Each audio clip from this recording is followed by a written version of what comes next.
This summer, they're coming. Awesome! To wipe that silly smile off your planet. Big ones. Any ideas? Little ones. Snag one. Snag one? Yeah, snag one and put him in the bucket. I seen this movie. The black dude dies first. You snag it. Nasty ones. Get this thing out of me! It's gonna be okay, Harry. We might have to amputate. Whoa, Doc! Don't take the leg! Setting for his crotch.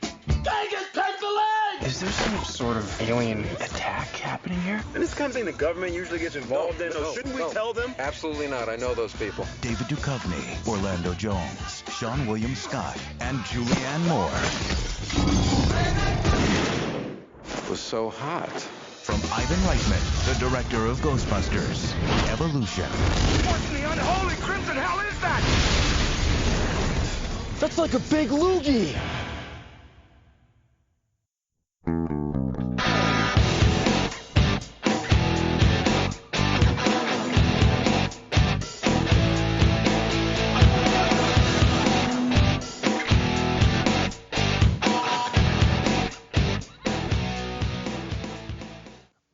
Welcome to They Call This a Movie, testing the strength of friendships one terrible movie at a time. Subscribe to the podcast on iTunes and other podcast services by searching They Call This a Movie.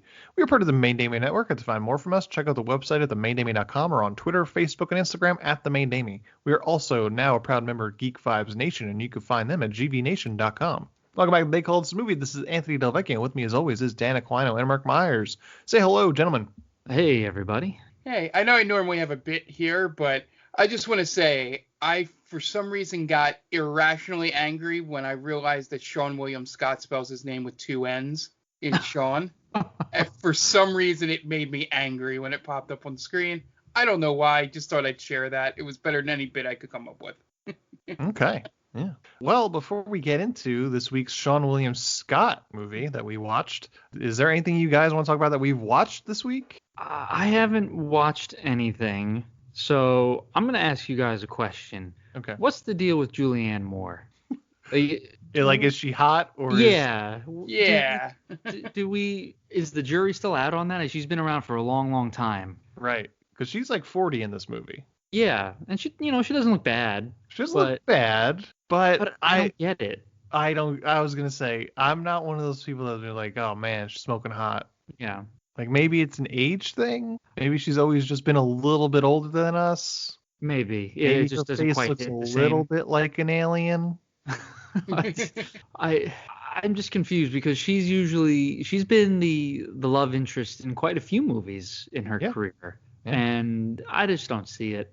I mean, Orlando Jones mentions that she might have a dump truck in this movie. Yeah, that's very unfortunate that he says that.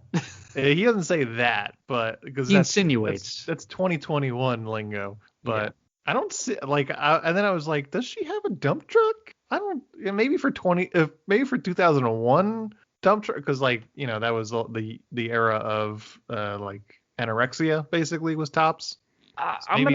Maybe she had a big ass for 2001. I'm gonna go out on a limb and say I don't think she's ever had one. Right. Even by anyone's standards, by any decade standards. Yeah. You think they wrote that line before anybody was cast and they just kind of kept it in? Correct. Yeah. Or is just, Orlando Jones trying to be funny. Right.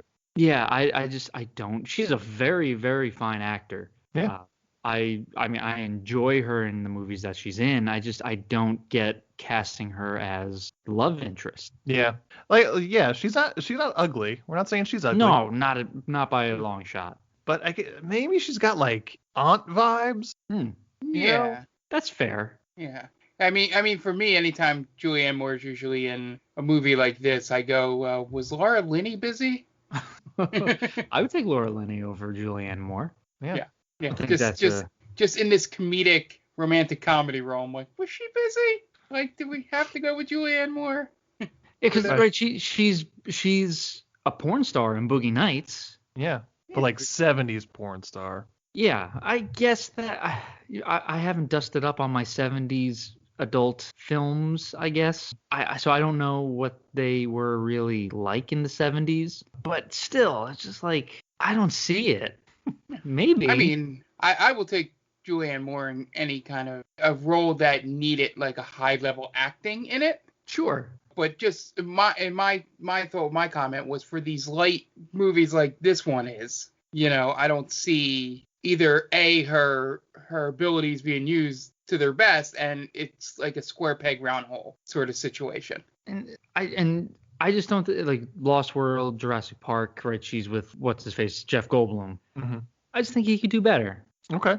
I just think Jeff Goldblum could probably do better. Do you think David Duchovny can do better? No. No, definitely not. I think Julianne Moore is out. He would be out kicking his coverage there. Okay, gotcha. But So what does that say Goldblum. about Téa Leoni? Don't get me started with Téa Leoni. Well, Goldblum, He's got the mystique. He does, Yeah. yes. He in the first Jurassic Park, there's the famous. He's on the table. He's got that. He's oozing machismo. He's hotter than he has any right to be. In that Yeah. scene, yes. Yeah, and David Duchovny is never touched hot. He's like lukewarm at best. What about Californication? Never watched it. Yeah, I hated that show, to be honest with you. Does he smolder in it? He just he fucks a new person every episode, and they're usually like less than 23. So he's basically he's Seinfeld. This was the era where he announced he had a sex addiction. Jeez, I forgot about that. Yeah.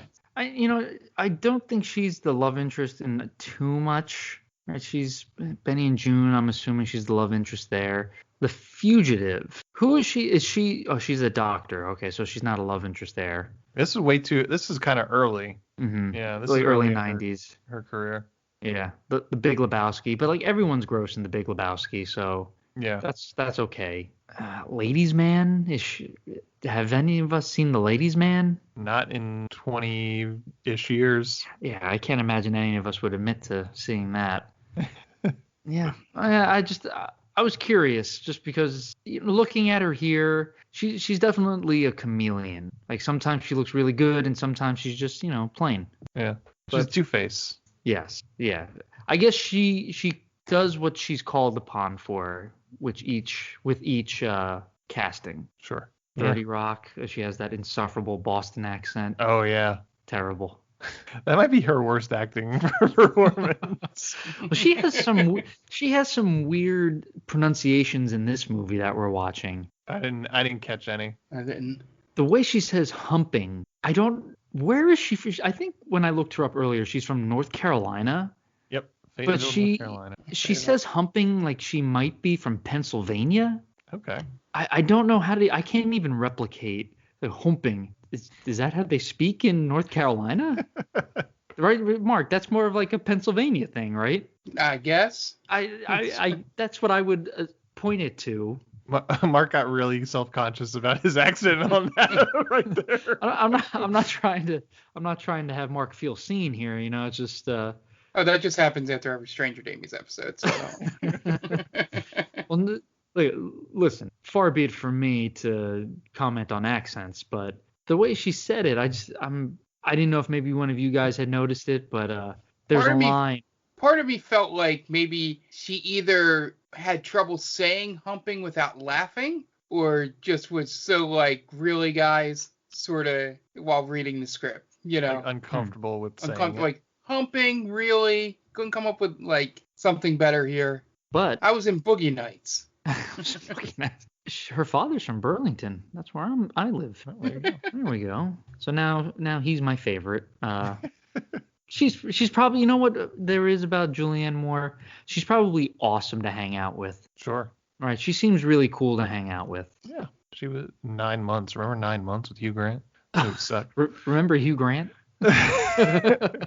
We all remember Hugh Grant. Hugh Grant. And he took the world by storm for like half a year or something like that. Yeah. Yep. He was all the rage. Right, Mickey Blue Eyes. That's what kind of like propelled him into the stardom. And then everyone realized, well, I mean, yeah, he's charming, but he can't act worth a damn.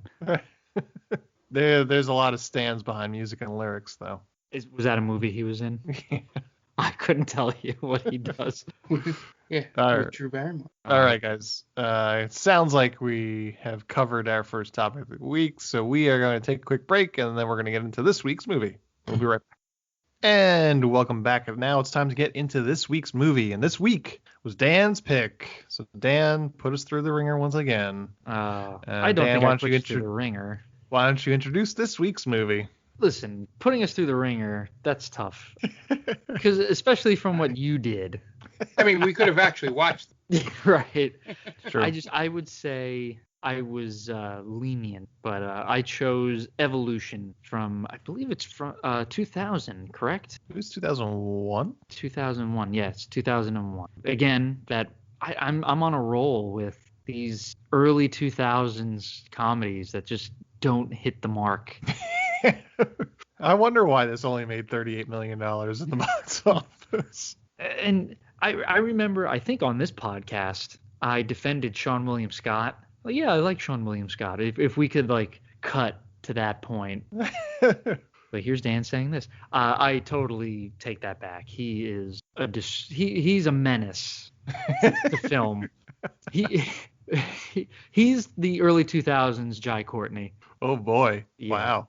Yeah, I mean, at least in this movie, I'd have to go back and watch American Pie and Road Trip. Maybe he shines in those. Maybe that's what I remember. Uh-huh. But in this, it's just one stupid face after the other with him. Yeah, I think we're all at the age where Stifler was, something we were like, oh, that's what a cool guy is. Yeah, that Stifler does not translate to 2021 by any. No. No. Have you seen this movie before? Evolution? Yeah. Yes, I had seen it. This is probably my fourth time seeing it.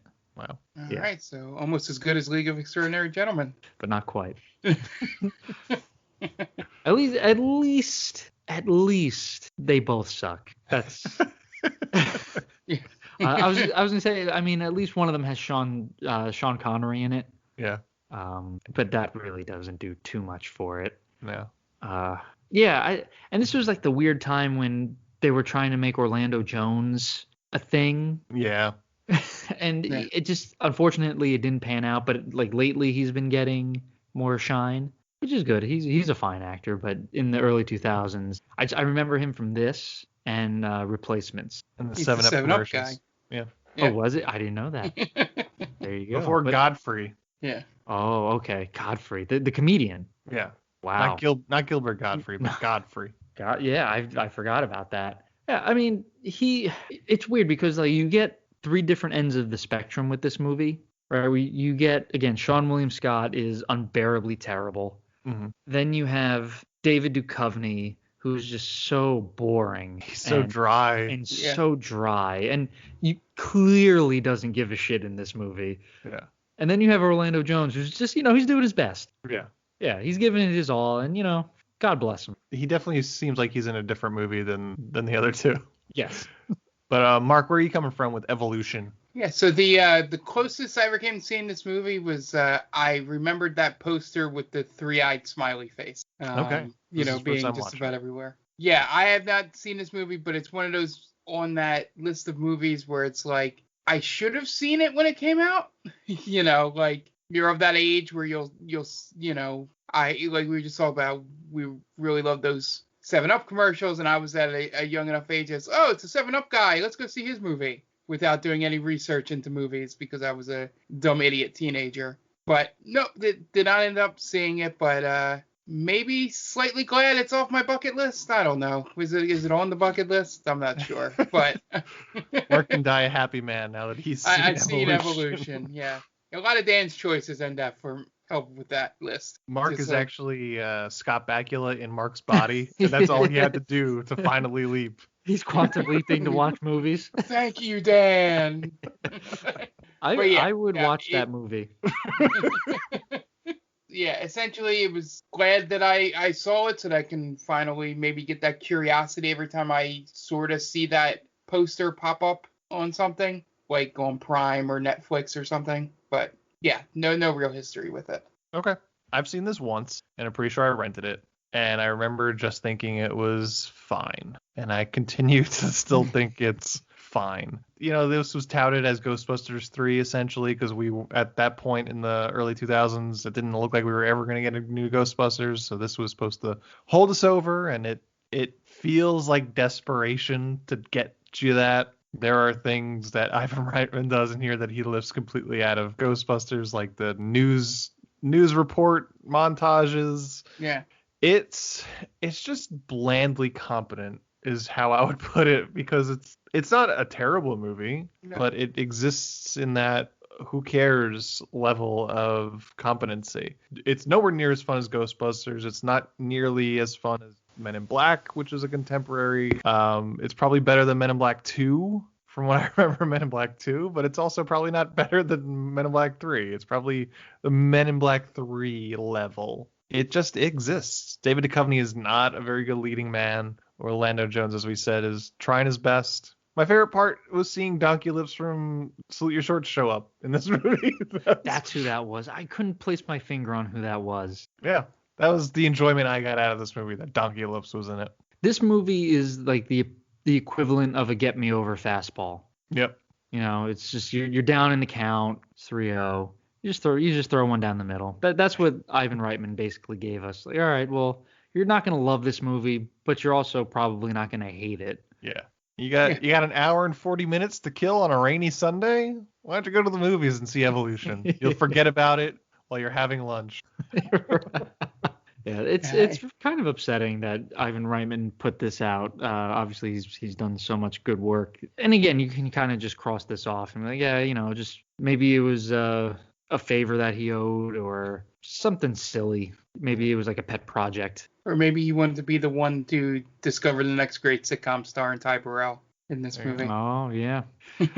What's his name's in this movie, too? Harold from Harold and Kumar. Was it John Cho? Cho. Yeah, John Cho. He shows up for a split second. He's in the he's in the class. He's credited as student. Yeah, he's one of the students. This is very accurate. Yeah. Sarah Silverman shows up for no reason. Yeah, that plot went nowhere. Almost got to see her without her shirt on, which, okay, cool. But that served no purpose. Yeah. And for us 24 fans out there, the guy that gets eaten at the golf course played one of the presidents on 24. Okay. He did look familiar. Yeah. Buffalo Bill's in it. Buffalo Bill, Ted Levine, yeah. So yeah. All right. He's perfectly shitty in this, so.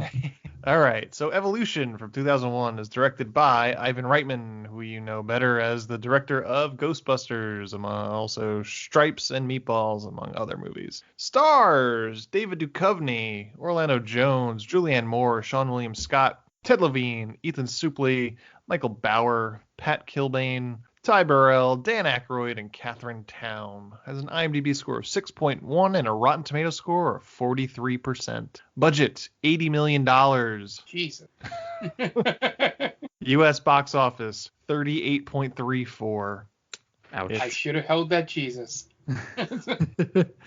Didn't make half its money back in the U.S. anyway. Yeah. This is a $39 million movie in terms of, it doesn't surprise me at all. Yeah. That's that. Can we start playing a game with some of these movies? Would Howie Long make this movie better? I don't think he does. Yeah. This is definitely they are what we thought they were kind of movies, right? Yeah. It's like Howie. I get why you ask that about Howie Long, but there's no heavy in here. You know, there's not a right hand man that he could fit right into. Yeah, I guess he couldn't be Ty Burrell. No. Because he's got that's too much of a smarmy character. Yeah. Now, if he was Seann William Scott's character, but he was playing his character from Firestorm, then I could see it. Yeah, he would definitely be on the non-military side of it. Yeah. Yeah, this is bland. Yeah. I think you could hear it in our voices if you're listening to this. We don't really know where to go. Essentially, here's the thing. It's one of those movies where it's definitely a time capsule in that I didn't laugh once in this movie. Really? Yeah. Like maybe like a ha, but nothing like no laughing out loud, nothing like that. It really felt like maybe I had the attitude going in, this is 2001's comedy, you know, it's not going to keep up. I think the only time I really got a good laugh out of it was the when Orlando Jones is dancing on the security camera when they're going down the elevator. Okay. You know, they're supposed to be sneaky, and then it cuts to the camera and he's just dancing for some reason in the thing. Yeah. That just made me chuckle a little bit. But yeah, that's the blandness of it, where I'm going, oh yeah, I can see that's clever, that joke, but it's not like, it's not one of those comedies that I go tell my friends about and it makes more than $39 million. Yeah. I think what we're learning is when we pick these comedies is there's a reason why comedies get forgotten. I think comedies that are so bad that they're worth watching again are, they kind of stick around, and good comedies, obviously, they stick around too. And I think comedy more than anything is just when it doesn't work, it really just doesn't work. Yeah. Yeah, it's more boring than unwatchable. I just think you put three actors together that had no chemistry. Yeah. David Duchovny and Orlando Jones characters, they're supposed to be really close, but all of their jokes don't seem like to have the timing, and you really don't believe that they're friends in my opinion, just more like acquaintances. You have a lot in this movie where I think, which makes me curious about the Julianne Moore choice. Maybe I have to look more into her 2001 or before that, because it seems like the other three were chosen because they were the it thing at the moment. Duchovny's sort of around the end of that X-Files time. Orlando Jones, has the 7-Up commercial. Seann William Scott in American Pie and all that. And then Julianne Moore, was she a second choice? Does that explain a lot of the dialogue? Maybe being for someone else? It just felt like that a lot of this movie and some of the writing in it was just a lot of, maybe it sounded better on paper, like the him being a women's volleyball coach, then the way he acts on the sideline was that more written to be like a basketball thing? And he has zero clue what goes into volleyball, I bet. Exactly. And it's just did they change that, or was Orlando Jones going for something like, what if he just acted like Bobby Knight? It's so easy as to a be volleyball a coach. All you have to say is look alive out there. Yeah. That's coaching. Yeah. I did enjoy his thing at the end when he was giving the speech. That was pretty clever coach speak. We just went out there. We took it one alien at a time. We were able to get that W. I will say I did like the creature creations. Sure. I thought those looked pretty cool. Mm-hmm. I think it would have been cool to see a little bit more, because they evolve so quickly, and you see just a couple of different species. Yeah. I think it would have been cool to see more of that, but I like that part. I think they did a pretty good job with creating this alien species. Sure. I mean, other than that, there's a lot of scientific mumbo jumbo that's being spoken, and you really don't. At no point in my time watching this did I think that David Duchovny was like, oh yeah, he's a doctor, or he's a scientist. Mm-hmm. I definitely believe he's a scientist. Yeah. Because I think it's his delivery. His delivery, like Anthony said, is so dry and unbelievable. Mm-hmm. It just seems like he didn't want to be there. Yeah. And the less we say about Orlando Jones possibly being a sexual predator in the school. That was so. I remember that first scene when he's talking with Naomi. Yeah.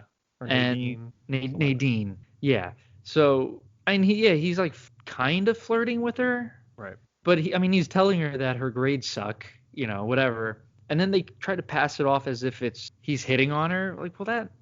That's not how you hit on someone, I think. I don't know if that's how it's done. I don't know. We'll get into it because there are other examples throughout the movie that. Yeah, there's one very big one. Yeah. But I think we're gonna take. I think this is time to get into the plot. What do you guys say? Let's do it. Dan, what do you got for us? All right, so just going to give a quick shout out to our good friend Tia and her podcast Top 10 with Tia. It's a weekly podcast where Tia and her partner Brittany discuss top 10 lists. You can follow her at TC_Stark, and you can also find her at Geek Vibes Nation. She's the head writer for that website. She writes a lot of good articles, so go give her a follow. Okay, great. And we will be right back, but we're going to take a quick break and listen to some messages from friends of the podcast. And we will be back in a second. Hey, this is Ken M. Padawan J. Coach Duffy. From the Ocho Duro Parlay Hour podcast. Every week, the ODPH is talking sports, movies, TV, comics, and more. It's always a parlay of topics on each episode. You can find the ODPH on Apple Podcasts, Google Podcasts, iHeartRadio, Spotify, Stitcher, Podbean, and wherever you find great podcasts, such as the one you're listening to right now. Don't forget to check out OchoDuroParlayHour.com, where you can find the links to all of the ODPH social media accounts, links to the bands whose music you hear each week on the show, hashtag 607 podcast info, and parlay points, our companion blog section of the show. Thanks for listening to the ODPH. Now get back to your regularly scheduled podcast. Welcome, travelers. Seems like you're looking for a story. Well, I got one for you. It involves adventure, friendship, and all sorts of... Earl, why don't you tell him about that time I stole that big-ass melon? Yeah, I was going for more... Or you could tell him about the time I kicked her ass, Earl. I wouldn't ever tell him. Do I need to get my ref gear on? Okay, everyone, shut up. Now come with me as I tell you a story from afar. Hey everybody, my name's David. I'm the DM for From Afar Podcast. A From Afar Podcast is all about four friends separated by distance, but brought together by adventure. Hope you all stop by and give us a listen. Thanks.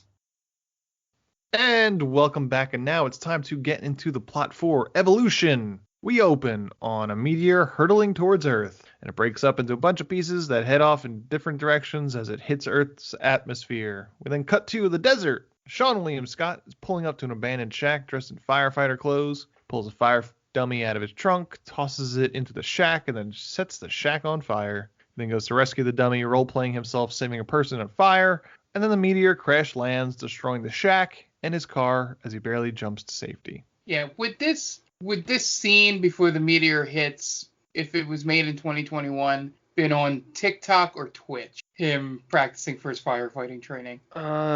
TikTok. It might have been. It might have just been like a goes, story on Instagram. Smoking. Yeah, I think it's an Instagram story. Yeah. It wasn't funny at the very least. No. Well, I know. Like I said, I'd seen this movie a few times before, but I was really hoping that the asteroid would just hit him, and that would be the last we see of Seann William Scott in this movie. Yeah, it just does not. This movie does not get off on the right foot. Nope. So we cut to Glen Canyon Community College the next day, where David Duchovny is a professor. Legally, he probably shouldn't be within 1,000 feet of a school, but we'll look past that. Everyone in his class has got an A on their papers, except for Ethan Suppley and Donkey Lips from Salute Your Shorts, who both wrote the same one-sentence paper, but they still got a C-. And it was about cells and how they hate them because they suck because their uncle has been in a cell for 10 years, which was, clever. Yeah. I did like the choice of Donkey Lips basically reciting it as he was reciting it as David Duchovny was saying it. I feel like David Duchovny would have been fired after that because he's basically making fun of the students. I'm surprised he's not sleeping with his students. He would have definitely have been my first choice to have that happen. Right. Like that be a character trait. Mm-hmm. Because I mean he's basically what's the word I'm looking for? He's phoning it in. Right. He's phoning it in. So why wouldn't he just be like, yeah, I'm going to try to sleep with one of my students here. Yeah. What's the worst that could happen? He's the Venkman of this, who Venkman was obviously trying to fuck the girl in the psychic experiment at the beginning. In the beginning. Essentially, it's just no charm Venkman. Yeah. Right. If you pull out all the charisma of Bill Murray, you get David Duchovny. Right, because David Duchovny's not a bad-looking guy. No, but he's bland. Yeah, he's cream of wheat. Yeah, another one. If John Travolta is a little bit of cinnamon in that oatmeal, David Duchovny's just plain old cream of wheat. Yeah, just original flavor. Yep, iced milk. Oh, gross.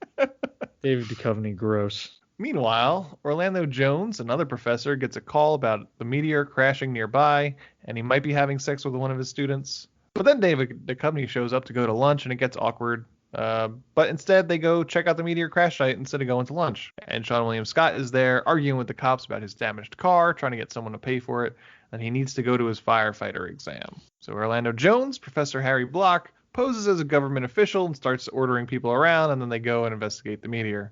They shoo some uniformed police away from the meteor and then take a sample, and then they realize that the meteor, quote-unquote, bleeds. They bring it back to the lab, and Duchovny, goes by the name Ira, There's a spectrogram on it while Harry goes to coach women's volleyball. While it's under the microscope, Ira realizes that the sample is multiplying at an incredible speed, so he goes to the volleyball game to tell Harry that they found an alien life form. They both go to Ira's office to show Harry, and now the sample has evolved into a multi-cell organism. It's evolution, he says, which is the name of the movie. I love when the movies that we watch say the name of the movie. They say quite a bit in this one, too. It does. Yeah, they do. Several times. Meanwhile, Seann William Scott, who goes by Wayne, fails his firefighter exam because he hits himself in the dick with his own fire hose. It was comedy. Can you imagine you're hanging out of a burning window and you see Seann William Scott coming to save you? You're as good as dead, right? Yeah. Like, I think I could probably walk down this I'll wait ladder for on the my next own. one. I got this. Yeah, it's not that bad. And this It's is a mild inconvenience. He can't even get up the ladder without something terrible happening. This is probably not his first firefighter exam, right? I don't remember if they say that he's like failed it like 12 times or something like that. But I feel like that would be like a story point. Like, this isn't his first time. Yeah. But he can't even walk up the ladder without hitting himself in the dick. I think he gets up like 3 or 4 rungs. Yeah. So it definitely feels someone that has tried this multiple times and they just keep letting him do it because he's like a friend of the chief or something. I don't know. I guess they can't stop you as long as like every 6 months or something. I think they say. As long as you pay. Yeah. Yeah. We'll take your money, dummy. Wayne's trying to become a firefighter again. The easiest $150 we ever make. So Harry and Ira never learn. So Harry and Ira take their students to the meteor site, which seems like a bad idea. They go into the hole and find that inside the hole, a bunch of mushrooms have started to grow and millions of flatworms have formed. They bring a few flatworms back to the office. Flatworms fly via my tunnel aisle. Wayne works his job at a country club pool and finds a whole bunch of flatworms in the filter room and an alien-like fish swimming in the filter water. Then meanwhile, Ira and Harry head back to the crash site, and it's been taken over by the U.S. government. They get stopped, but then get sent through as they're on the list. They meet up with General Woodman, played by Ted Levine, head of U.S. Army Research. Ira used to work for the Pentagon, it turns out. There's a scene, or like right before this, where they get denied for entrance, and then one of the guards does what everyone else in the theater wants to do and shoot David Duchovny. Yep. Right. But that scene means it's a pointless scene. No, it alludes to why he was kicked out of the government. Was he one of the guys who took the anthrax? Yeah, because he says that he had him in diapers for 6 weeks or something like that. That's what the diapers was. Okay. Yeah. That makes a little more sense now. Okay. Yeah. I didn't understand. I was like, I guess he just didn't like David Duchovny's character at one point. Yeah, it was a subtle payoff to that moment. When they revealed the Kane Madness. Yeah. It's a bad nickname. Yeah. Kane Madness. Yep. Did not seem like they spent too much time on that name. Yeah. So Ira used to work at the Pentagon, and they just so happen to be tracking Ira's computer ever since. And now Harry might be looking at child pornography in Ira's computer. Yep. Because he swears they're all over 18, which is a weird detail to offer. In my head, I think I was saying, what an odd thing to say. Yeah, that sounds like somebody that watches child pornography would say. Right. Yeah, and even the way Ty Burrell's character answers is like, yeah, it definitely wasn't. Right. Like, sure they are. But also, if you're looking on Ira's computer, don't mention anything. It's like they're gonna get Ira, not me. Right. Yeah, they have no idea that it's you doing it. Yeah. And plus, everyone knows what we're doing on the computer, ladies. Right? It's not a secret. All right. So don't get all upset if you see it. Just like, okay, it happens. I know about it. Yeah. Obviously, the government knows about it. Sure. Yeah. The NSA. Yeah. But also incognito mode, everybody. Is that valid? Is that like true? Incognito mode will stop the government from spying on us? No. Not the government. No. So they can get over that. Sure. Yes. Okay. Okay. Noted. They invented incognito. Did they? It's basically a red herring. Yeah. You might get a better luck with a VPN, but that's still not, Again, like going back to how everyone gets pissed where the government is like, oh, they spy on your Facebook. I'm like, well, my Facebook's super boring. And like my pornography searches are also super boring. So like they're just like run of the mill. A Bella Danger. Great. Okay. This guy's looking at a Bella Danger again. Jesus Christ. It's the third time this week. There's so many other people out there, man. Spice it up, Mr. Aquino. Should we like feed him ads? Like, he's not clicking on any of these targeted ads we've been sending him. He's a lost cause. Move on. Even the one that said Bella Danger or whatever favorite whatever. Whatever. Don't whatever me, Mark. I thought I said Abella. That's why I corrected myself. At least move over to a Bella Anderson. Yeah. Right there. Just click on the top 100. Jesus Christ. Yeah. Yeah. So if the government is watching me, they've probably grown bored with my shtick, and there's way more interesting folks to spy on. Yeah. Some people think they're way more important than they are. Yeah, not me. I know I'm important. So they've been tracking Ira's computer, as we mentioned. And then Julianne Moore shows up, Allison from the CDC. And she's clumsy, just like Jessica Alba and Good Luck Chuck. Great. Great. Yep. I don't know how I did that. Because I picked Good Luck Chuck. Yep. So the next one, if I go 3 for 3, then it's a conspiracy, I think.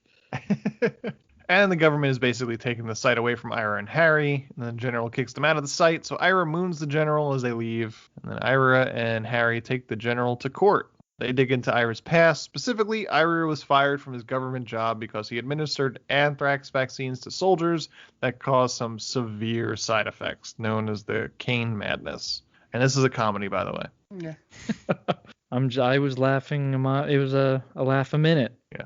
Real niche laughers. Our hero sent thousands of soldiers to the med tent. So it's like great. Seinfeld, right? With the they were George's dad. They were just bored.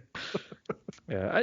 I don't think, like, what a weird thing to have our hero do, you know? Right. Could have been anything else. So just like, you know what? I didn't agree with what the government was doing, and I left. Yeah. Like his character arc is that he had to learn to not be so careless, but I don't see that being the lesson he learns at the end. No, he gets laid at the end, so yeah, that doesn't help. Right. And not only was he careless, I mean, he legitimately could have killed 140,000 people. Yeah. It was like his ego, something like that. I think they do mention it somewhere where it's like he kind of reflects on that, and he was careless, or he was egotistical, or he just wanted the glory or something like that. Yeah. And that's why he goes and fucks instead of getting the accommodations from the governor, which is like not real. It's not really the same. No. But he still didn't learn. So yeah, it's not really like you can take a pat on the back. And also, like, just spoiler alert, I sincerely, going back to our Julianne Moore discussion, I sincerely doubt Julianne Moore could rock anyone's world. Well, with her dump truck, man. With her dump truck. She's got Mrs. Incredible style ass. Come on, her and I, you could swap out asses and it, like, no one would be able to tell the difference. Yeah. And also, like, they were probably still had like alien gore all over themselves still. And they're just gonna like, yeah, let's fuck. Right. Not the right time to do it. Yeah. And in a fire truck, there's like zero space in there. Yeah. It's not even their fire truck. Yeah, Seann William Scott stole it. And when they get back to Ira's office, the feds have taken all the samples. So Ira and Harry pose as military men in order to break into the site. They eventually sneak back into the hole, and a whole new ecosystem is thriving underground. They try to get some samples, but meanwhile, Harry keeps telling Ira that Allison wants to fuck him. It just so happens that Allison is watching them on closed-circuit television with audio at that very moment. So she goes down into the hole with a couple of other guys, and they accuse her of stealing their discovery, and she says that they didn't. And then a bug sneaks into Harry's suit and then into his body. So they bring Harry to a medical tent, and we see the bug crawling all underneath the skin and his leg, and then up his leg, and then finally into his colon. So the doctor has to go in with an anal probe and grab the bug, because it's the 2000s, because that's just hilarious.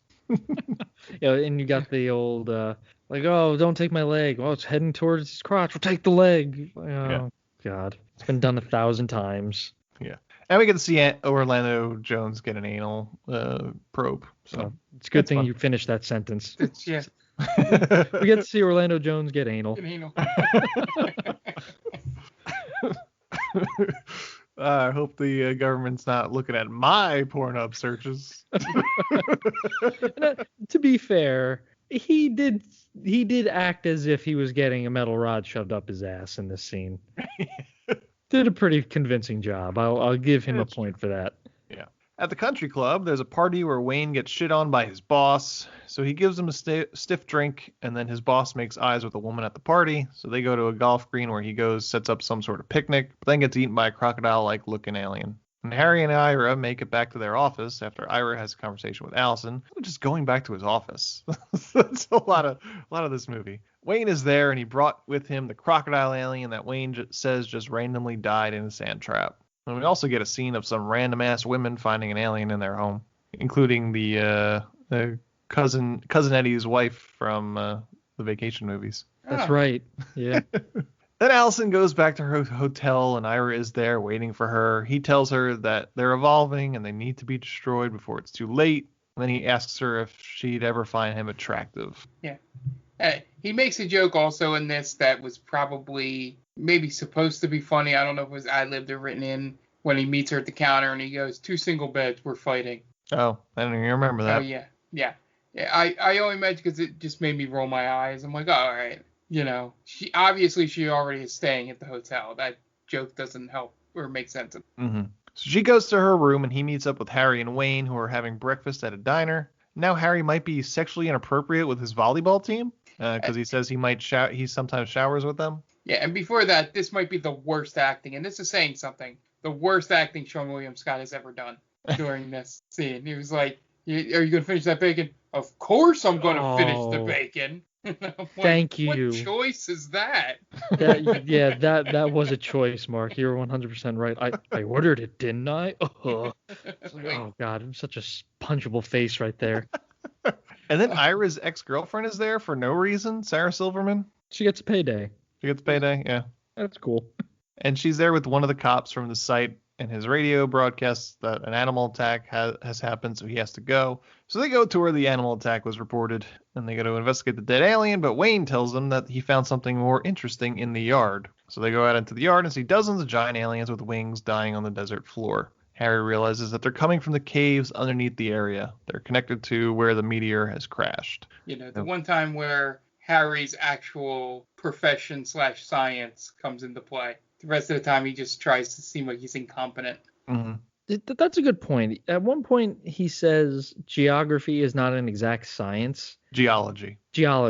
Is that true? It's not an exact science? It's a science. It is a science, right? It's exactly a science. Okay. So, what does he mean by it's not an exact science? I think that was supposed to be a joke. Okay. Because I'm pretty sure it's science. Yeah. A lot of times in this movie, when you think of a line and can't figure out what they're going for, they were probably going for a joke. Yeah. Because if that's the case, like there's no science that's an quote unquote exact science, I guess. Right. Because it's all theories and you're testing it out. But I'm pretty sure that's an exact science. Yeah. So when one of the aliens wakes up enough to vomit out an egg, and then it dies. Then the egg hatches and it gets up and flies away. It's a giant flying alien. They track it down to a shopping mall where it goes flying around harassing the shoppers. So Ira, Harry, and Wayne go to the gun store and stock up on some guns, chase it around as they picked up a girl that was shoplifting. And Wayne decides, there's there's a moment where it's kind of cringy where Seann William Scott asked Orlando Jones if he knows how to use a gun. Mm-hmm. He says, I'm a teacher, but doesn't mean I'm a pussy. Like, man, that's kind of brutal now. Yeah, it's true. Yeah, it's like talk about looking into the future and just like they totally whiffed on that one. And then Wayne decides that it's going to listen to him sing over a microphone, so he decides to sing "You Are So Beautiful" to me. So off key. This might be the worst moment of the movie. Yeah, it's the low point. Yeah. And for some reason it works. Harry manages to grab the girl, and then Ira shoots the alien with a shotgun. Eventually they all have to shoot it again for good measure. And they sing "Play That Funky Music, White Boy" in a victorious drive home. This is the low point, actually, because Orlando Jones is not quite clapping on key, on beat. It's like there was a different song that they were. But they were singing the song. Oh, that you're right. Yeah, they are. Okay, never mind. Yeah, they're singing the song. So, because I thought the same thing too. Because I was also thinking, I was like, oh, I guess they shot. I went into my head. I was like, I wonder if they did multiple takes with different songs just in case they couldn't get the rights. And Jen threw shade at me there. It's like, oh, this is your song. Like, how dare you? All right. How dare you? I just always get uncomfortable when people just like start singing like along with a song in a movie. Yeah, especially when it's like off key, like you said. Yeah, and it's just I don't know. It's just so cringy. It didn't fit. Right. I don't know. What did they do? They shot an alien. Right. Yeah. They show up at the. I'm getting ahead of myself. They show up at the site as if they've solved the problem, and all they've done was killed one. Orlando Jones wanted to pack it up. Yeah. He's like, oh, what do we do? Guess we'll pack it up. What? You were ready to call it quits, man. Yeah. Then we get the Ivan Reitman news report montage that he did in both Ghostbusters, and then the governor, Dan Aykroyd, flies and tears the government officials a new asshole. General tries to throw Ira and Harry under the bus. Allison gives the governor the briefing, saying that the alien ecosystem is expanding rapidly and Arizona would be lost within a week and the rest of the country in 2 months. Yeah, did it feel like Dan Aykroyd didn't really know how to play this governor? Yeah, like, again, just there for a paycheck. Yeah, it felt like he played two different governors in this movie. Yeah, he didn't seem to make a choice, because like at the end he seems like a good guy. Right. But when he comes in, he seems like he was going to be like a, mayor from Jaws sort of guy. Yeah, just like not really cares about the well-being of his people.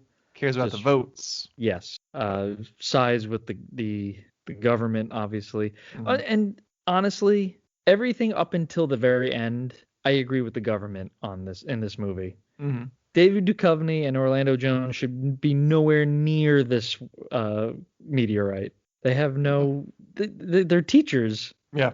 Right? They're not professionals. Yeah. Well, the army was going to make it worse because they weren't going to listen to science. Right. But until they break in, nothing was going on. Yeah. It is weird that the government only brought a single scientist with them, being Allison from the CDC. That is true.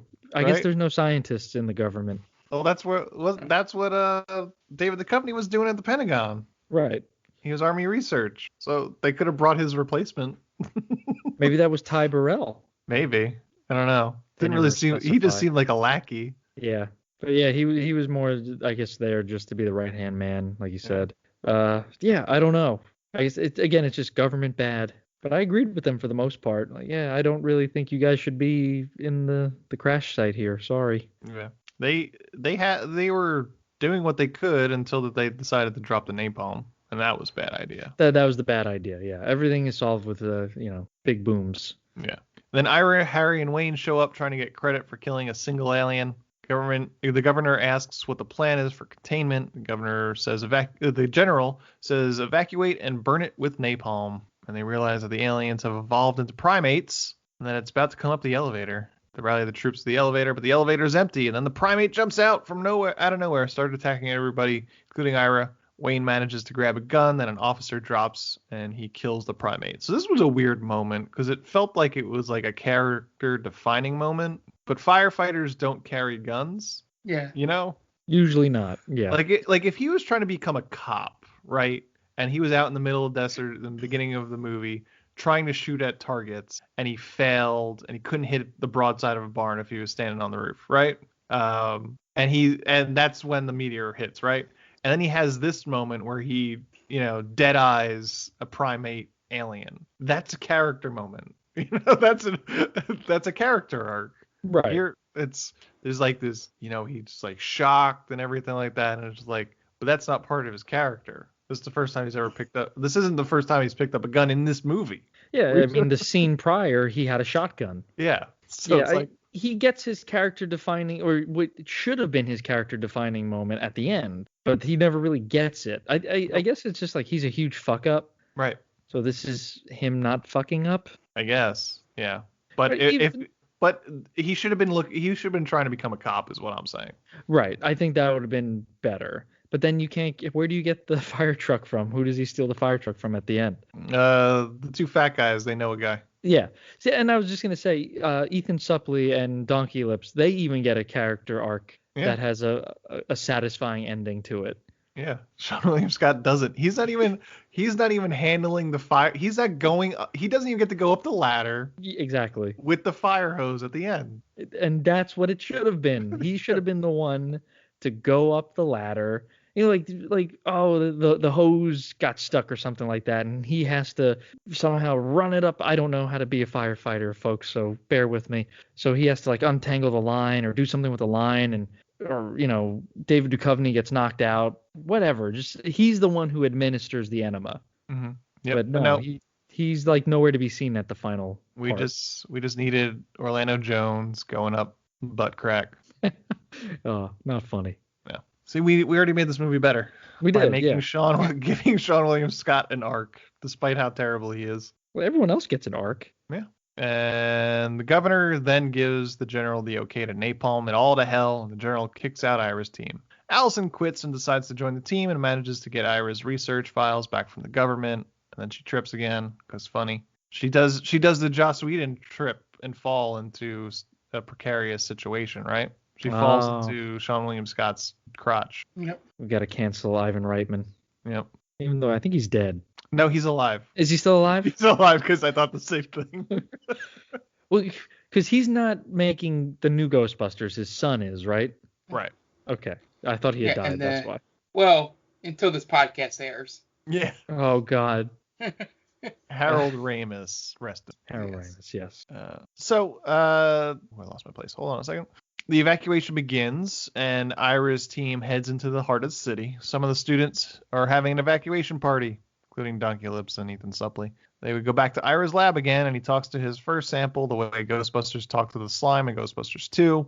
And they don't know why this particular sample, which has been kept refrigerated, hasn't evolved. And then Harry, for no reason, takes up smoking and throws a match, which lands directly in the sample, and the sample evolves in seconds, growing up the walls. So they realize that napalm is going to do the same thing to the town exponentially. They try to give the general a call, but the general dismisses it, saying he's not available. That's the first mistake the government makes. Then Ethan Suplee and Donkey Lips show up with some brewskis, basically having an end of the world party. Then, while reading the back of Allison's shirt, which has a periodic table on it, Ira decides that selenium is the answer. They just need about 500 gallons of it. And I'm not sure if his reasoning is scientifically sound, but it sounds like bullshit to me. Do you think that they came up with the bit about it being shampoo first, or do you think somebody actually knew selenium was in Head and Shoulders? I have no idea.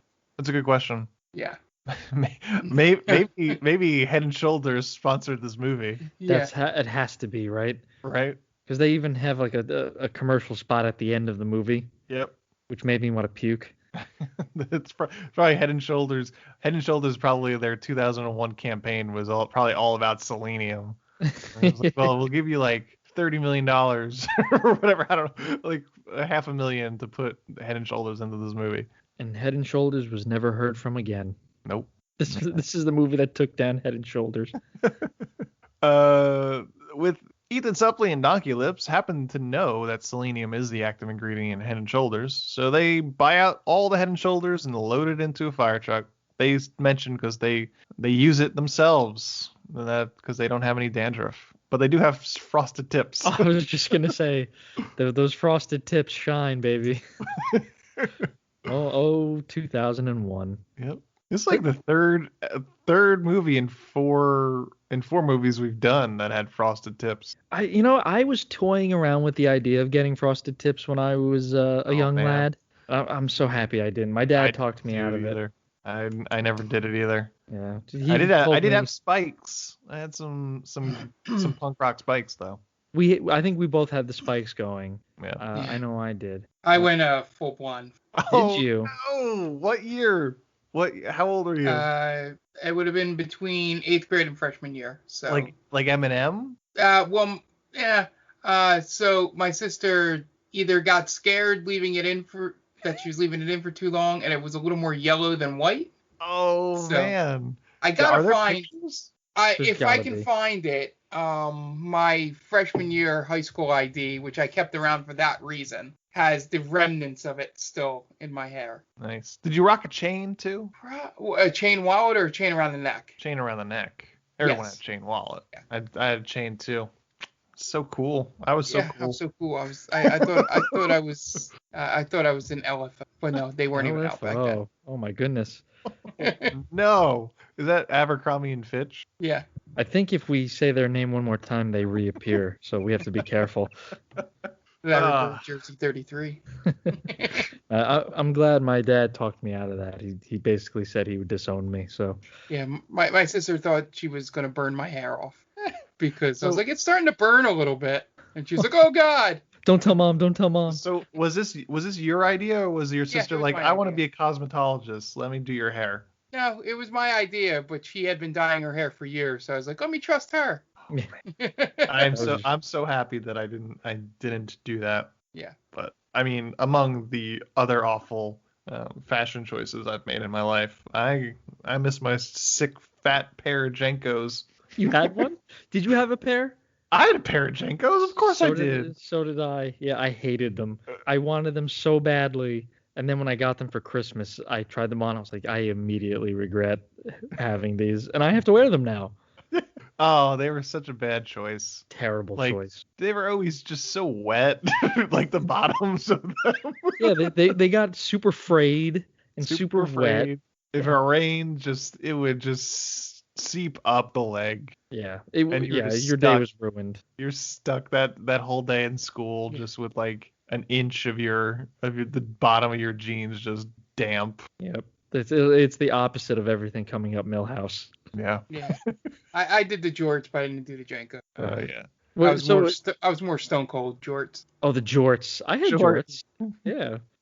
I knew a couple people who were big into Stone Cold, so they rocked the jorts. I feel like as a kid you can wear jorts. You know, there's an age limit on jorts, I feel. If you're a kid and then if you're a dad. Yeah, but also there's too long. Like Kevin Smith jorts, that's I don't get that. That's his thing. Yeah. But I wouldn't do that. I wouldn't recommend it. But yeah, like once you hit I feel like 17, like you have to grow out of the jort phase before you even hit 18, or else you can't vote. Right? they take that right away from you. Oh, yeah, that's fair. Yeah. Yeah, I may or may not have transitioned into cargo shorts freshman year at Penn State. And then you gotta transition out of the cargo shorts after college. I had cargo shorts. Yeah. Cargo shorts are okay in college, but out of college, yeah, it's tough. It's tough, man. I think I still have cargo. I don't wear them, but I have them. Gotcha. I don't know though. I can neither confirm or nor deny that. But looking back on it, because now I have no hair, I should have just gone for it. Done the frosted tips. Fuck it. That's why I'm kind of glad I did the blonde, because Yeah. I still have that photo to look back and laugh at. I didn't do the frosted tips that way. I grew my hair out though. Can we also look back and laugh at it, Mark? If I can find it, I will gladly show it, because there's only one reason I kept it. Fond memories. That was my reasoning for growing out my hair after college. The long hair. I remember you with the long hair. Yeah. I don't think you ever actually saw me with my at my longest. Or maybe not. But I did start to grow it out again too. I've seen you with long hair before. Yeah. It's a good look. I wish I could have done. When I was losing my hair, I started to grow it out really long, and it just looked terrible. Terrible choice. I've never done anything right. Oh yeah, even I look back and I was like, man, if I just had 1 ounce of fashion sense, right. The amount I definitely would have had a better high school experience. I'll say that. I was a high school athlete. If I had one, like Anthony said, just an ounce of fashion sense, I would have been fine. I could have cruised through high school. And that's what that would be the thing I would do with a time machine. I would really try and help myself out in high school. Yeah. Maybe even earlier. Me too. Man, wear this, pick up a guitar. Well, for me, it would be once you do pick up the guitar, play things other than Metallica. Play things people want to hear. Yeah, girls do not want to hear Fuel. Here's Wonderwall. Right. Yeah. Learn some Champagne Supernova or something like that, man. Just don't play Beatles. Don't play Metallica. Yeah. No one cares. I'd be so selfish with a time machine. Of course, we all would be. No killing Hitler. Just be like, man, just do something. Do something with your hair. I would burn all copies of the Snyder Cut. That's what I would do. If God came up to me right now and said you could either go back in time and help yourself in high school, or you can go back and get rid of all traces of the Snyder Cut, I would not even hesitate. Like, my life is okay right now. What's done is done. I'm getting rid of this goddamn thing. So I don't even remember where we were. We were talking about Ethan Suplee's Head and Shoulders, right? Head and Shoulders, yeah. So they buy out all the Head and Shoulders and load it into the fire truck. They head to an abandoned silver mine where they go to enact their plan and head into the cave with the fire hose. The general gets ready to start his plan just as the governor shows up and starts barking orders at everyone. As they're about to start spraying the selenium, the general sets off the napalm, causing the meteor to evolve and expand to an enormous blob and that starts taking over the entire desert. Ira's team has to flee out of the cave. The army tries shooting at it, but it doesn't work. The giant blob starts to divide via mitosis. The governor tries to get the president on the phone, and he says he doesn't think it could wait an hour. So that means the president wants to wait an hour before dealing with a national disaster. It is Bush. And just so for reference, for context, this came out 3 months before 9/11. Yeah, a lot of this screamed movie written and shot before 9/11 in terms of how they were able to sneak on an army base. Oh, yeah. So the crew tries to enact the Head and Shoulders plan again by shooting it directly into the blob's anal cavity. And it starts to work, but Harry gets sucked up into its anus. And they drive out just as the blob starts to collapse and then explodes. And they celebrate. The governor gives them their congratulations to the press. He tells Wayne that he talked to the fire chief. And Wayne is now an accredited firefighter.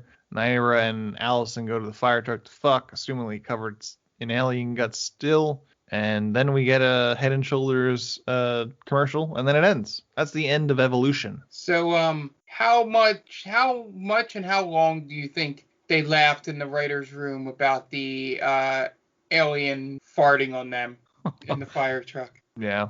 I hope someone was cried after that was written. This is the best thing I've ever written.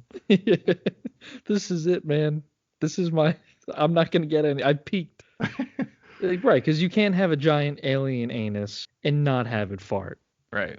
That's like the biggest 2000 comedy sin. Yeah. Yeah, someone was also an Independence Day fan. Yeah, 100%. Oh. Hello, right up yours. Hello, boys, I'm back. Yeah.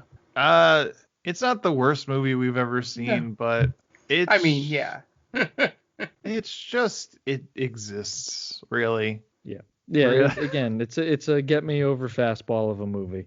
It does. It has a lot of at least my feeling watching it of people that came after it got released and done came to the realization that maybe they weren't as funny as they were a decade ago. Sure. If it was sort of like trying to do the same gags and going, oh wait, it's not funny anymore. Mm-hmm. Got it. I think what Anthony said at the beginning really holds true, where when comedies miss, they miss in such a grand manner. Yeah.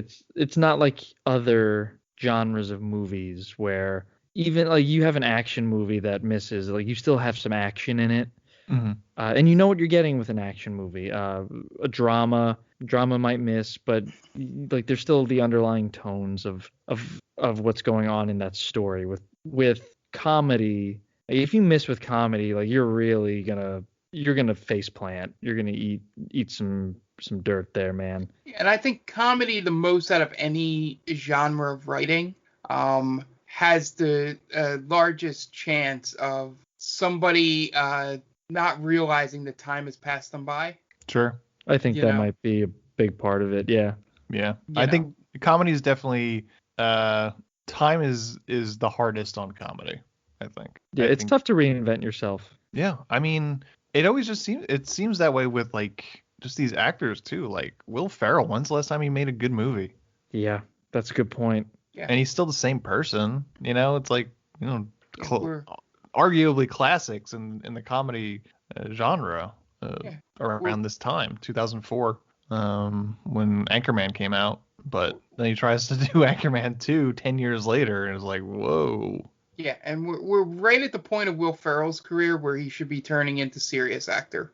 Mm-hmm. Will Ferrell. He's given it a shot, right? Yeah. Because what is the one movie he did? All Things Must Go, or something like that. Oh yeah, but like Stranger Than Fiction was really good. Yeah, Stranger Than Fiction, and I think we've talked about it where comedic actors are probably better suited to jump into other genres. Yeah, I think that's my main theory, is that comedy actors have a better chance at doing drama than drama actors have at doing comedy. Yes. Because a lot of comedy comes from a dark place, so drama is easy for them to tap into. Right. Jim Carrey, he's done some really good serious movies. Yeah. I call it the Hanksian theory. The Hanksian theory? Oh, because he started out on comedies. That's true. So, yeah, I agree. I think it's just this movie is by a director who I guess was just kind of going, he was running through the motions, and he had a main cast that didn't gel, and that's kind of it. He just did a serviceable movie, and it's not Stripes. I don't think they were trying to be Stripes, but did Reitman write this movie too? Yeah. No. So according to the trivia, it was originally supposed to be a more serious story or script. It was originally a more serious script. Ivan Reitman took it and had a few other writers write it to make it a little more comedic. Okay. Because for some reason there were bits and pieces of this, and I think you two would have more knowledge into this than I. It felt like there were some scenes that were written as though they would have the cast of Ghostbusters in it, like a scene that felt very Bill Murray, or one, or Duchovny's character felt very, Harold Ramis in tone, but he just can't pull it off. Mm-hmm. Duchovny. Sure. Like Anthony was saying, you probably put Venkman as Duchovny. I think Ray as Orlando Jones. Yeah. Maybe. Yeah. And then Harold Ramis would be Julianne Moore. Mm-hmm. Sean. No, I'm not going to besmirch Winston. Ernie Hudson. Look, Seann William Scott would be Aykroyd, right? Or am I? Well, no, because he's a blue collar, so it would be. Yeah. Okay. It would be Winston Zedmore. Yeah, but I mean, Winston wasn't an idiot. Yeah. Winston was actually he was the most grounded person on the team. Yeah. He was the audience basically. Right. Yeah. So I don't know I don't think there was a Winston character per se. Mm-mm. Ethan Embry. Yeah, Ethan Embry. That's just kind of. Yeah. So there are elements of Ghostbusters in it. But yeah, it's just, man, it did feel as if, if this was our last shot at Ghostbusters, that's a bad, it kind of went out on a whimper. Yeah, so join us next week when Mark picks Ghostbusters 2016. Yeah. Not as bad as everyone made it out to be. I don't think so. That's the tagline of the movie. Right. I think that was on. Not as definitely some head scratching things in that movie, but yeah. Right. For the most part, all the Ghostbuster cameos and Chris Hemsworth I didn't think it really worked, but harmless. Yeah, that's what. It didn't destroy your childhood, Dan. No, my childhood was too good to destroy. That's true. My childhood was awesome. Our childhoods were so cool in terms of pop culture. Yeah. Our childhoods were fantastic. Yep. Our childhoods shit on everyone else's childhoods. Yeah. Ghostbusters, Teenage Mutant Turtles, Power Rangers, Transformers, Nintendo, Super Nintendo, the Nintendo 64. Oh yeah, man. It was redefined video games. We had Nicktoons. Nicktoons was us. Nicktoons, man. Animaniacs, Batman the Animated Series. Yeah, we had Batman the Animated Series. We had X-Men. We had Spider-Man, like all the good iterations. You can't you millennials, even though we are millennials, but you knew, what are they, Gen Zers? Zoomers. They can't, like, yeah, they're all like postmodern and ironic kind of thing, but they can't touch us. They can't touch our No. They don't know what it's like to watch Transformers Saturday mornings. They don't know what it's like to sing the G.I. Joe theme song. They don't. They're not waking up for Saturday morning cartoons, eating their Frosted Flakes. No, they can watch it whenever they want on Netflix. Yeah. Exactly. Yeah, they can wake up anytime and watch it. We had to wake up early on Saturdays to do that. Yeah. It was awesome. All right. Yeah, you got to finish your Saturday mornings with Bugs Bunny and Tweety. Yeah, it was so fun. Taz. They had the Taz show. Freakazoid. Or be a crazy person like me and wake up early during your summer vacation. Make sure you didn't miss American Gladiators. Ooh, American Gladiators. I would wake up early on school days to watch Pokemon. All right, I think that's the end of this. But we had the good Pokemon. There was 150, 151 if you counted Mew. But there's 150. You didn't have a million of them. We kept it concise. Yep. This isn't a visual podcast. You didn't see Dan push his glasses up when he mentioned that there were 151. 151. Actually, 151. But yeah, what were we talking about again? Talking about childhoods. Yeah.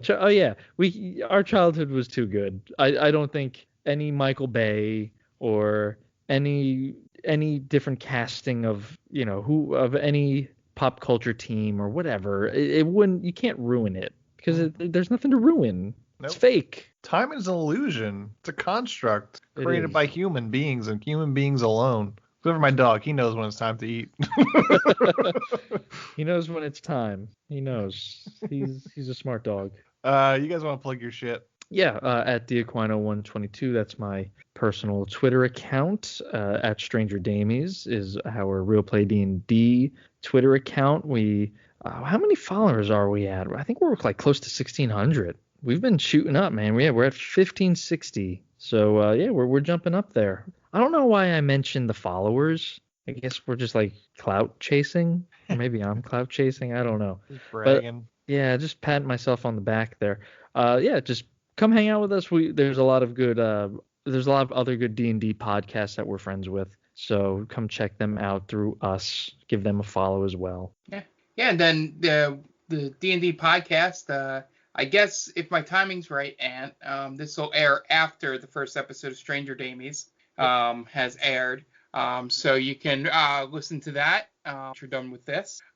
We stream all of our sessions live on Twitch at twitch.tv/GameVaultPod. So that video is up. Still deciding if we're going to put it on YouTube. Not 100% sure. Going to talk to Tom about that. But, it'll definitely be on the Twitch for 2 weeks. And then, it'll be on, the podcast. It'll release, new episodes release every other Wednesday in terms of the episodes. And then in between those episodes, we'll be doing something special, some kind of special content, either an interview with one of the players, or maybe I discuss a moment in the game, or, there'll be shorter things, probably somewhere between 20 to 45 minutes. Depending on what content we do. Just sort of, some in-between content for people that splurge the session. They got something to look forward to for the next month. And then our gaming podcast, which airs every other Monday, Game Vault Pod. You can find it on all socials at Game Vault Pod. And then we stream multiple times a week when we're not doing D&D. So it's Wednesdays, Thursdays, Fridays, and alternating Friday and Saturdays, Sunday, and then Mondays as well. And I think the Sundays will be alternating depending on when Stranger Damies session airs. So just be on the lookout for that. Once again, twitch.tv/GameVaultPod. You can follow us and subscribe there. Okay, great. And we are They Call This a Movie. You can find us at you can find us on Spreaker just by searching They Call This a Movie. We are, man, I'm just gonna start this one over. I wanted to say theycallthismovie.podbean.com, and that screwed me up. Great. And we are They Called This Movie. You can find us on Spreaker just by searching They Called This Movie. You could also find us on all podcast streaming apps just by searching They Called This Movie. So Stitcher, iTunes, Google Play Podcasts, Spotify. We are there. Just look for They Called This Movie. We're themaindamey.com. That's our main website. We post articles. We post all our podcasts right up there. So you could find that at themaindamey.com. And you could find us on all socials just by searching The Main Damey. So that's Twitter, Facebook, and Instagram, The Main Damey. And if you have any questions, comments, you want to suggest a movie for us, themaindamey@gmail.com is our email address. Check us out there. If you have some time, it would really help us out if you could give us a 5-star review on whatever podcast streaming app you use. Helps us out a great deal, gets us noticed. We're also a proud member of Geek Vibes Nation. Check them out at gvnation.com and on all socials and all podcast streaming apps just by searching Geek Vibes Nation. Bunch of great shows on there, us, Top 10 with Tia, and many more. If you're into geek stuff, perfect place for you to go. And that's going to wrap it up. This has been Evolution, as the director is Ivan Reitman. So for Dan Aquino and Mark Myers, this is Anthony Alvecchio telling Ivan Reitman, well, you certainly made a movie, didn't you?